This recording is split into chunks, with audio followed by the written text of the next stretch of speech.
The Story of Ciccu. Once upon a time there lived a man who had 3 sons. The eldest was named Pepe, the second Alfin, and the youngest Ciccu. They were all very poor, and at last things got so bad that they really had not enough to eat. So father called his sons and said to them, "My dear boys, I am too old to work any more, and there is nothing left for me but to beg in the streets." "No, no," exclaimed the sons. "That should never do. Rather, if it must be, we would do it ourselves. But we have thought of a better plan than that." "Well, what is it?" asked the father. "We will take you in the forest, where you shall cut wood, and then we will bind up the bundles and sell them in town." So their father let them do as they said, and they all made their way into the forest. And as the old man was weak from lack of food, his sons took it in turns to carry him on their backs. Then they built a little hut where they might take shelter, and set to work. Every morning early, their father cut his sticks, and the sons bound them in bundles and carried them to the town, bringing back the food the old man so much needed. Several months passed in this way, and the father suddenly fell ill, and knew that the time had come when he must die. He bade his sons fetch a lawyer so that he might make his will, and when the man arrived, he explained his wishes. "I have," he said, "a little house in the village, and over it grows a fig tree. The house I leave to my sons, who are to live in it together. The fig tree I divide as follows. To my son Pepe, I leave the branches. To my son Alfin, I leave the trunk. To my son Ciccu, I leave the fruit. Besides the house and the tree, I have an old coverlet, which I leave to my eldest son, and an old purse, which I leave to my second son, and a horn, which I leave to my youngest son. And now, farewell."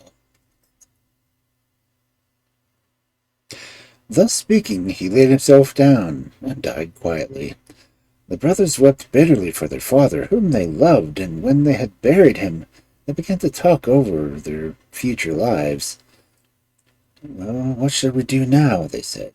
"Shall we live in the wood, or shall we go back to the village?"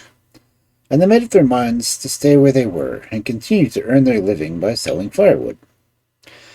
One very hot evening, after they had all been working hard all day, they fell asleep under a tree in front of the hut, and as they slept there came by 3 fairies, who stopped to look at them. "What fine fellows," said one. "Let us give them a present." "Oh, what shall it be?" said the other. "The youth has a coverlet with him," said the fairy. "When he wraps it around him and wishes himself in any place, he will find himself there in an instant." Then said the second fairy, "This youth has a purse in his hand. I will promise that it shall always give him as much gold as he asks for." Then came the turn of the third fairy. "This one has a horn slung around him. When he blows at the small end, the sea shall be covered with ships. If he blows in the wide end, they shall all be sunk by the waves." And so they vanished, without knowing that Ciccu had been awake and had heard it all. The next day, when they were all cutting wood, he said to his brothers, "That old coverlet and the purse are of no use to you. I wish you would give them to me. I have a fancy for them, and for the sake of old times." Now, Pepe and Alfin were very fond of Ciccu and had never refused him anything, so they let him have the coverlet and the purse without a word. When they got them safely, Ciccu went on, "Dear brothers, I am tired of the forest. I want to live in the town and work at some trade." "Oh, Ciccu, stay with us," they cried. "We are very happy here, and who knows when you shall get elsewhere?" "We can always try," said Ciccu, "and if times are bad we can come back here and take up wood cutting." So saying, he picked up his bundle of sticks, and his brothers did the same. But when they reached the town, they found that the market was overstocked with firewood, and they did not sell enough to buy themselves a dinner, far less to get any other food to carry home. Then they wondered sadly what they should do when Ciccu said, "Come with me to the inn, and let us have something to eat." They were hungry by this time, but they did not care much either which way they had paid for it or not. So they followed Ciccu and gave his orders to the host. "Bring us 3 dishes, nicest you have, and a good bottle of wine." "Ciccu," whispered his brothers, horrified at its extravagance. "Are you mad? How do you ever mean to pay for it?" "Let me alone," said Ciccu. "I know what I'm about." And when they had finished their dinner, Ciccu told the others to go on, and he would wait to pay the bill. The brothers hurried on without needing to be told twice, for they thought, "He has no money, of course there will be a row." When they were out of sight, Ciccu asked the landlord how much he owed, and then said to his purse, "Dear purse, give me, I pay you 6 florins." And instantly 6 florins were in the purse, and then he paid the bill and joined his brothers. "How did you manage that?" they asked. "Never you mind," answered he. "I have paid every penny." And no more would he say, but the other two were very uneasy, for they felt for sure something must be wrong, and sooner they parted company with Ciccu the better. Ciccu understood what they were thinking, and drawing 40 gold pieces from his pocket, he held out 20 to each, saying, "Take these and turn them to a good account. I am going away to seek my own fortune." Then he embraced them and struck down another road. He wandered for many days, till at length he came to a town where the king had his court. First thing Ciccu did was to order himself some fine clothes, and then buy a grand house just opposite the palace. Next he locked the door and ordered a shower of gold to cover the staircase, and when this was done, the door was flung wide open, and everyone came and peeped at the shining gold stairs. Lastly, the rumor of these wonders reached the ears of the king, who left his palace to behold the splendor with his own eyes. And Ciccu received him with all respect and showed him all over the house. When the king went home, he told such stories of what he had seen that his wife and daughter declared that they must go and see them too. So the king sent to ask Ciccu's leave, and Ciccu answered that if the queen and the princess would be pleased to do him a great honor, he would show them everything they wished. Now the princess was as beautiful as the sun, and when Ciccu looked upon her, his heart went out to her, and he longed to have her to wife. The princess saw that was passing in his mind, and how she could make use of it to satisfy her curiosity as to the golden stairs.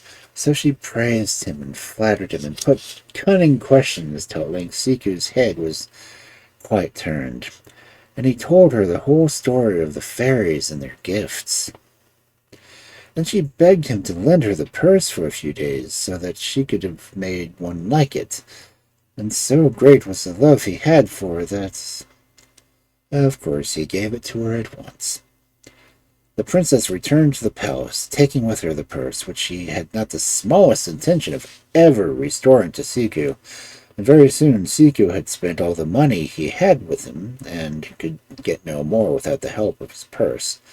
Of course, he went at once to the king's daughter, and asked her if she was done with it, and she put him off with some excuse, and told him to come back the next day. The next day it was the same thing, and the next, until a great rage filled Ciccu's heart instead of the love that had been there, and when night came he took in his hand a thick stick, wrapped himself in the coverlet, and wished himself in the chamber of the princess. The princess was asleep, and Ciccu seized her arm and pulled her out of bed and beat her till she gave back the purse. Then he took up the coverlet and wished he was safe back in his own house. No sooner had he gone than the princess hastened to her father and complained of her sufferings. Then the king rose up in a fury and commanded Ciccu to be brought before him. "You richly deserve death," he said, "but I will allow you to live if you will instantly hand over to me the coverlet, the purse, and the horn." Well, what could Ciccu do? Life was sweet, and he was in the power of the king, so he gave up silently his ill-gotten goods, and was as poor as he was as a boy. While he was wondering how he was to live, it suddenly came into his mind that this was the season for the figs to ripen, and he said to himself, "I will go and see if the fig tree is born well." So he set off home, where his brothers still lived, and found them living very uncomfortably, for they had spent all their money, and did not know how to make any more. However, he was pleased to see that the fig tree looked in splendid condition, and was full of fruit. He ran and fetched a basket, and was just feeling the figs to make sure which of them was ripe, when his brother Pepe called out to him, "Stop! The figs are of course yours, but the branches they grow on are mine, so I forbid you to touch them." Ciccu did not answer, but set a ladder against the tree so that he could reach the topmost branches, and had his foot already on the first rung when he heard the voice of his brother Alphen. "Stop! That tree belongs to me, and I forbid you to touch it." Then they began to quarrel violently, and there seemed no chance that they would ever cease, till one of them said, "Let us go before a judge." The others agreed, and when they found a man whom they could trust, Ciccu told him the whole story. "This is my verdict," said the judge. "The figs in truth belong to you, but you cannot pluck them without touching both trunk and branches. Therefore you must give your first basketful to your brother Pepe, as the price of his leave to put your ladder against his tree. The second basketful you must offer Alphen, for leave to shake his boughs. The rest you can keep for yourself." And the brothers were contented, and returned home, saying one to the other, "We will each of us send a basket of figs to the king. Perhaps he will give us something in return, and if he does, we will divide it faithfully between us." The best figs were carefully packed in a basket, and Pepe set out with it to the castle. On the road he met a little old man, who stopped and said to him, "What have you got there, my fine fellow?" "What is it to you?" was the answer. "Mind your own business." But the old man only repeated the question, and Pepe, to get rid of him, exclaimed in anger, "Dirt!" "Good," said the old man. "Dirt you have said, and dirt let it be." Pepe only tossed his head and went on his way till he got to the castle, where he knocked at the door. "I have a basket of lovely figs for the king," he said to the servant who opened it, "if his majesty will graciously be pleased to accept them with my humble duty." The king loved figs, and ordered Pepe to be admitted to his presence, and the silver dish to be brought on which to put the figs. And Pepe uncovered his basket, and sure enough, beautiful purple figs met the king's eyes. But underneath, there was nothing but dirt. "How dare you play such a trick?" shrieked the king in a rage. "Take him away and give him 50 lashes." This was done, and Pepe returned home, sore and angry, but determined to say nothing about his adventure. And when his brothers asked him what had happened, he only answered, "When we've all been through, I will tell you." A few days after this, more figs were ready for plucking, and Alphen, in his turn, set out for the palace. He had not gone far down the road before he met the old man, who asked him what he had in his basket. "Horns," Alphen replied shortly. "Good," replied the old man. "Horns you have said, and horns let it be." When Alphen reached the castle, he knocked at the door and said to the servant, "Here's a basket of lovely figs. His majesty will be good enough to accept them with my humble duty." The king commanded that Alfie should be admitted to his presence, and the silver dish to be brought in which to lay the figs. When the basket was uncovered, some beautiful purple figs lay on top, but underneath there was nothing but horns. The king was beside himself with passion and screamed out, "Is this a plot to mock me? Take him away and give him 150 lashes." So Alphen went sadly home, but could not tell anything of his adventures, only saying grimly, "Now it's Ciccu's turn." Ciccu had to wait a little before he gathered the last figs on the tree, and these were not nearly as good as the first sets. However, he plucked them, and they had agreed, and he set out to the king's palace. The old man was still on the road, and he came up and said to Ciccu, What have you got in that basket? "Figs for the king." Oh, let me have a peep. And Ciccu lifted the lid. Oh, do give me one. I'm so fond of figs, begged the little man. "I'm afraid if I do, the hole will show," replied Ciccu, but as he was very good-natured, he gave him one. The old man ate it greedily and kept the stalk in his hand, and then asked for another and another till he had eaten half the basket. "But there are not enough left to take the king," murmured Ciccu. Oh, don't be anxious, said the old man, throwing the stalks back into the basket. Just go on and carry the basket to the castle. It will bring you luck.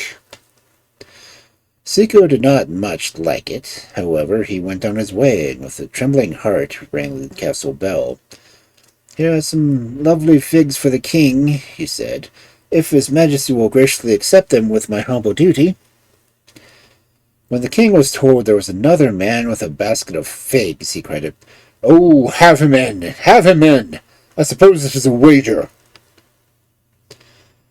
But Ciccu uncovered the basket, and there lay a pile of beautiful ripe figs, and the king was delighted, and emptied them himself on the silver dish, and gave 5 florins to Ciccu, and offered besides to take him into his service. Ciccu accepted gratefully, but he said he must return home and give the 5 florins to his brothers. When he got home, Pepe spoke. "I will see what each have got from the king. I myself received from him 50 lashes." "And I 150, added Elfin. "I have 5 florins and some sweets, which you can divide between the two of you. The king has taken me into his service." Then Ciccu went back to the court and served the king, and the king loved him.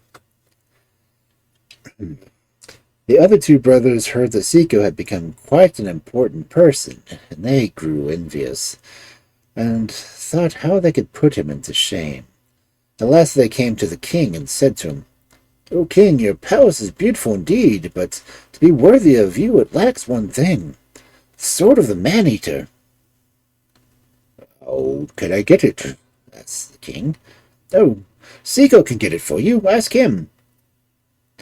So the king sent for Ciccu and said to him, "Ciccu, you must at any price manage to get the sword of the man-eater." Ciccu was very much surprised at this sudden command, and he walked thoughtfully away to the stables and began to stroke his favorite horse, saying to himself, "Ah, my pet, we must bid each other goodbye, for the king has sent me away to get the sword of the man-eater." Now, this horse was not like the other horses, for it was a talking horse, and it knew a great deal about a great many things. So it answered, "Fear not, and do as well as I tell you. Beg the king to give you 50 gold pieces and to leave to ride me, and the rest will be easy." Ciccu believed what the horse said, and prayed the king to grant him what he asked. Then the 2 friends set out, but the horse chose what roads he pleased, and directed Ciccu in everything.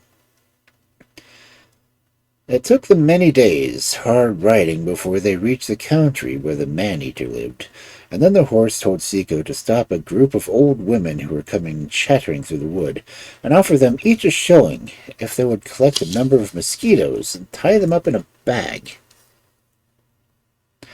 When the bag was full, Ciccu put it on his shoulder and stole into the house of the man-eater, who had gone to look for his dinner, and let them all out in his bedroom. He hid himself carefully under the bed and waited. The man-eater came in late, very tired from his long walk, and flung himself onto his bed, placing his sword with its shining blade by his side. Scarcely had he laid down, the mosquitoes began to buzz about and bite him, and he rolled from side to side, trying to catch them, which he could never do, though they always seemed to be close to his nose. He was very busy over the mosquitoes, and did not hear Ciccu steal softly out, or see him catch up the sword. But the horse heard and stood ready near the door, and Ciccu came flying down the stairs and jumped on his back and sped away like the wind, and never stopped till they arrived at the king's palace. The king had suffered much pain in his absence, thinking that if the man-eater ate Ciccu, it would be his fault. And he was so overjoyed when he made him safe that he almost forgot the sword which he had sent him to bring. But the two brothers did not love Ciccu any better because he had succeeded when they had hoped that he would have failed, and one day they spoke to the king. It is all very well for Ciccu to have gotten possession of the sword, but it would be far better to your majesty's honor if he had captured the man-eater himself. The king thought upon these words, and at last he said to Ciccu, Ciccu, I shall never rest until you bring me back the man-eater himself. You may have any hope you like, but somehow or other you must manage to do it. Ciccu felt very much cast down at these words, and went to the stable to ask advice of his friend the horse. Fear nothing, said the horse. Just say you want me and 50 gold pieces. Ciccu did as he was bid, and the two set out together. When they reached the country of the man-eater, Ciccu made all the church bells tolled, and a proclamation made. Ciccu, the servant of the king, is dead. The man-eater soon heard what everyone was talking about, and was glad in his heart, for he thought, well, it is good news that the thief who stole my sword is dead. But Ciccu brought an axe and a saw, and cut down a pine tree in the nearest wood, and began to hew it into planks. What are you doing with my wood? Said the man-eater, coming up. Noble lord, said Ciccu, I am making a coffin for the body of Ciccu, who is dead. Don't be in a hurry, answered the man-eater, who of course did not know whom he was talking to, and perhaps I can help you. They set to work, sawing and fitting, and very soon the coffin was finished. Then Ciccu scratched his ear thoughtfully and cried, Idiot that I am, I never took measurements. How am I to know if it's big enough? But now I am come to think of it, Ciccu, what about your size? I wonder if you would be so good as to put yourself in the coffin and see if there is enough room. Delighted, said the man-eater, and laid himself at full length in the coffin.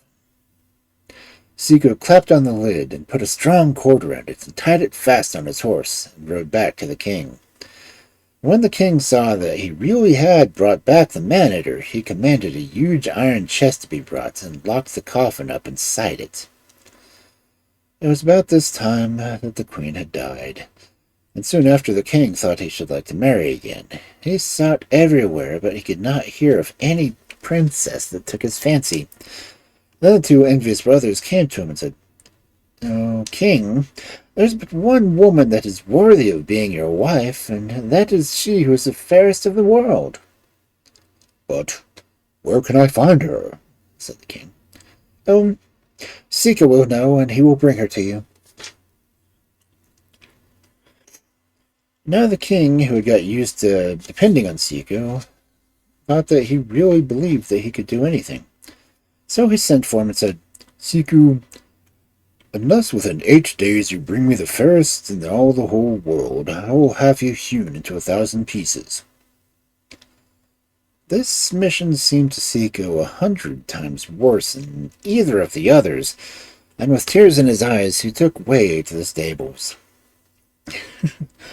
Cheer up, laughed the horse. Tell the king you must have some bread and some honey and a purse of gold, and leave the rest to me.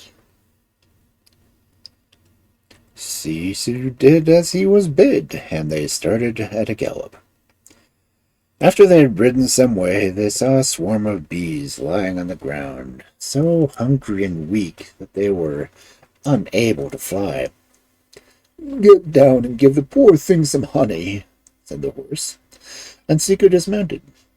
By and by they came to a stream on which the bank was a fish, flapping feebly about in its own efforts to reach the water. Jump down and throw the fish into the water. He will be useful to us. And Ciccu did so. Farther along the hillside, they saw an eagle whose leg was caught in a snare. "Go and free that eagle with the snare. It will be useful for us." And in a moment, the eagle was soaring up in the sky. At length, they came to a castle where the fairest in the world lived with her parents. Then the horse said, "You must get down and sit upon that stone, for I must enter the castle alone. Directly you see me come tearing with the princess on my back, jump up behind and hold her tight, so that she does not escape you. If you fail to do this, we are both lost." Ciccu seated himself on the stone, and the horse went on to the courtyard of the castle, where he began to trot around in a graceful and elegant manner. Soon a crowd collected, first to watch him, and then to pat him, and the king and queen and the princess came with the rest. The eyes of the fairest in the world brightened as she looked, and she sprang on the horse's saddle, crying, "Oh, I really must ride him a little." But the horse made one bound forward, and the princess was forced to hold tight by his mane, lest she should fall off. And as they dashed past the stone where Ciccu was waiting for them, he swung himself up and held her around the waist. As he put his arms around her waist, the fairest in the world unwound the veil from her head and cast it on the ground. And then she drew a ring from her finger and flung it into the stream. But she said nothing, and they rode on, fast and faster. The king of Ciccu's country was watching them from the top of the tower, and when he saw the distance a cloud of dust, he ran down the steps as to be ready to receive them. Bowing low before the fairest in the world, he spoke. "Noble lady, will you do me the honor of becoming my wife?" But she answered, "That can only be when Ciccu brings me the veil that I let fall from my way here." And the king turned to Ciccu and said, "Ciccu, if you do not find the veil at once, you shall lose your head."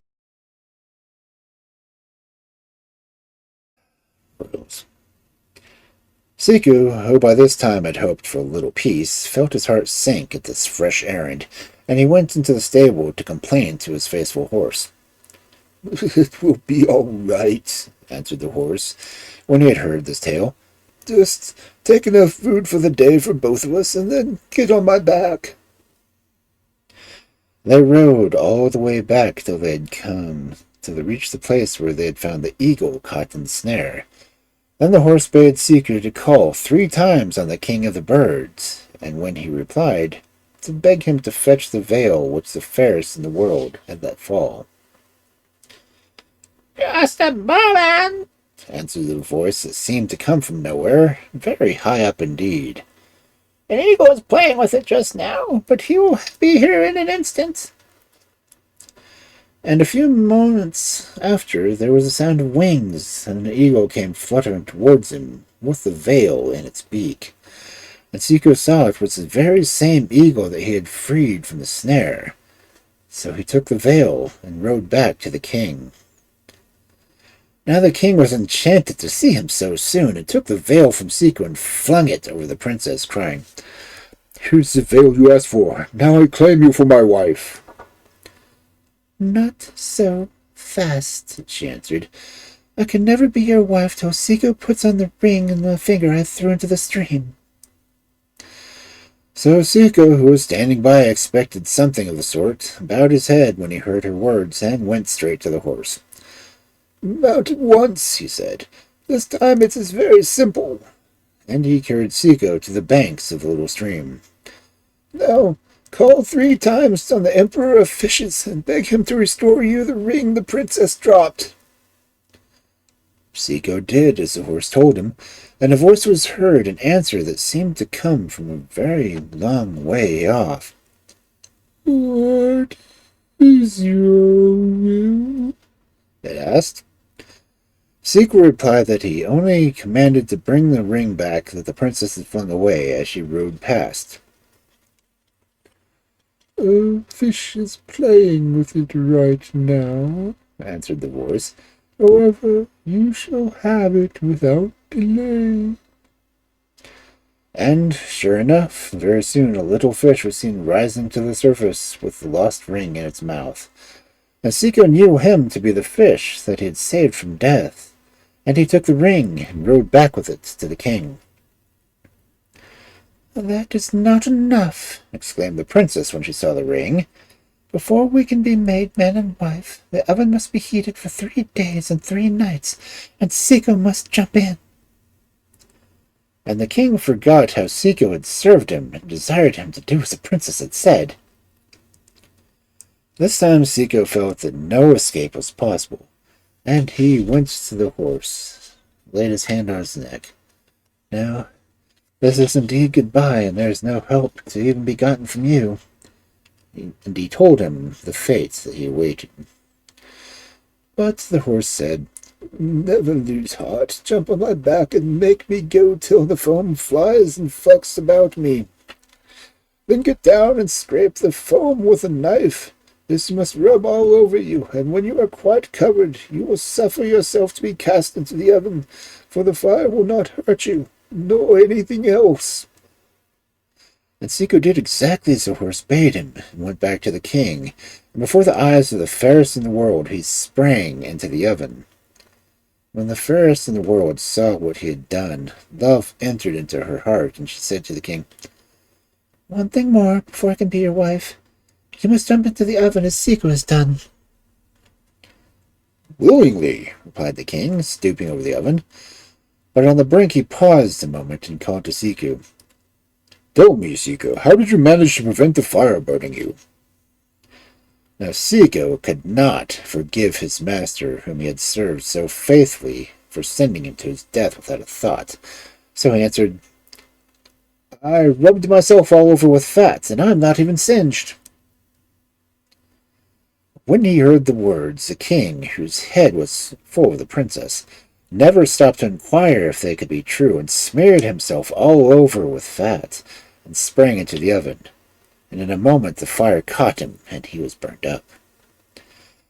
Now the fairest in all the world held out her hand to Ciccu and smiled, saying, Now we will be made man and wife. So Ciccu married the fairest in the world, and became king of the country.